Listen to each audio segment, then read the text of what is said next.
உலகத்தின் ஞானம் கடவுளுக்கு முன்பாக பைத்தியமா இருக்குது அப்படின்னு சொல்லிட்டு வேதத்தில் 1 இருக்குது ஃப்ரெண்ட்ஸ். 1 இருக்குது. அப்புறம் ஃப்ரெண்ட்ஸ் என்னாச்சுன்னா, இது இப்படி இவங்க பொறாமப்படுறாங்க. அவங்க அந்த காலகட்டத்தில் பொறாமப்பட்டு ஏசப்பா கொலை செஞ்ச மாதிரி, இந்த காலகட்டத்தில் ஃப்ரெண்ட்ஸ் நான் என்ன பண்ண மாதிரி படித்து டாக்டரேட் முடித்து நல்லா காரு பங்களா அந்த நல்லா சேஃப்டின் உபதேசக்காரர் இருப்பார். நல்லா ஆடி காரு பென்ஸு காரு.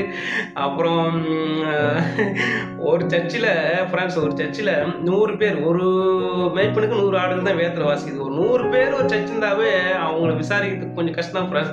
ஆனால் நம்பாளுங்க என்ன பண்ணுறாங்க, லட்சக்கணக்கில் உட்கார்ற மாதிரி இதெல்லாம் பெருமை. நான் இத்தனை லட்சம் பேர் உட்கார்ற மாதிரி பெரிய சர்ச்சு கட்டிக்கிறேன் நான், இவ்வளோ பெரிய பிரம்மாண்டமான ஆள் வந்துக்கிறேன். அங்கன்னா வர அதாவது ஒரு அந்த பெரிய பெரிய சர்ச்சை கட்டி நடத்துகிற ஃபாதர் பாஸ்டர்மார்கள்லாம் பார்த்தோன்னா வர ஜனங்கள் பேர் கூட தெரியாது ஃப்ரெண்ட்ஸ். ஏன்னா அங்கே ஆட்டு மந்த போல வருது, லட்சக்கணக்கான மக்கள் வருது, அவங்களோட பேரும் தெரியாது, அவங்க ஒன்றுமே தெரியாது ஃப்ரெண்ட்ஸ். ஏன்னா காரணம் என்ன, எல்லாம் மணி டப்பு ஃப்ரெண்ட்ஸ், டப்பு பணம் தான் ஃப்ரெண்ட்ஸ். அப்போது இவ்வளோ பெரிய சபை கட்டுறது தப்பா? ஆமாம் ஃப்ரெண்ட்ஸ், பெரிய சபை கட்டுறது அது வேதத்தின்படி அது சரி கிடையாது ஃப்ரெண்ட்ஸ். நம்ம ஒரு மேய்ப்பரு 100 ஆடு, ஒரு கணவன் மனைவி இருக்கும்போது ஒரு 200 பேர் கூட இருக்கலாம் ஃப்ரெண்ட்ஸ். அப்போ 100லேருந்து 200 பேர் இருக்கலாம். அதுதான் ஃப்ரெண்ட்ஸ், அதுதான் வந்து ஒரு மேய்ப்பனுக்கு இது. ஓகே, சுவிசேஷ கூட்டம் நடத்தலாம், அதெல்லாம் தப்பு கிடையாது. சுவிசேஷ கூட்டத்தில் சுவிசேஷம்லாம் இருக்கிறாங்க, அவங்க மீட்டிங் வச்சு நடத்தலாம், அது ஒன்றும் ஃப்ரெண்ட்ஸ், அது ஒன்றும் தப்பு இல்லை ஃப்ரெண்ட்ஸ். ஆனால் சபைன்னு சொல்லிட்டு லட்சக்கணக்கான பேர், ஆயிரக்கணக்கான பேர் வச்சு நடத்துறது அது வந்து வேதத்தின்படி சரியில்லை ஃப்ரெண்ட்ஸ். அப்போது இவங்களுடைய நோக்கம் என்ன, காசு பணம் அதான் ஃப்ரெண்ட்ஸ்.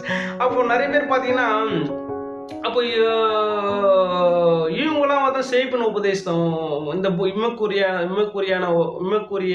பூமிக்குரிய ஆசீர்வாதங்களை பற்றி பேசுகிறாங்க.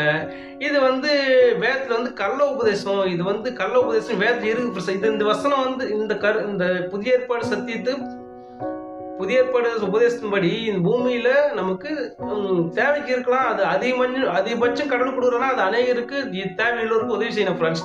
மற்றபடி நாம் நல்லா சாப்பிட்டுக்கின்னு கார் மேலா வச்சுக்கின்னு பெரிய சர்ச்சை கட்டி கோடிகள் சர்ச்சை கட்டி அப்படியே இருக்கு. கடவுள் வந்து ஒரு நாளும் புதிய ஏற்பாட்டில் அனுமதிக்கப்படுது. ஏசப்பாவும் சரி சீசனும் சரி எல்லாம் வந்து எளிமையாக தாழ்மையாக தான் வாழ்ந்து போனாங்க ஃப்ரெண்ட்ஸ்.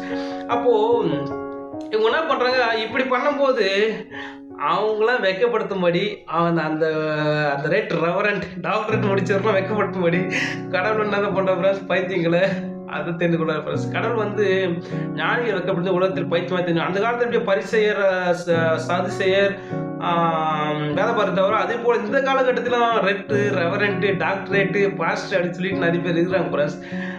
நான் எல்லாரும் குறை சொல்ல ஃப்ரெண்ட்ஸ். அப்போ இம்மைக்கான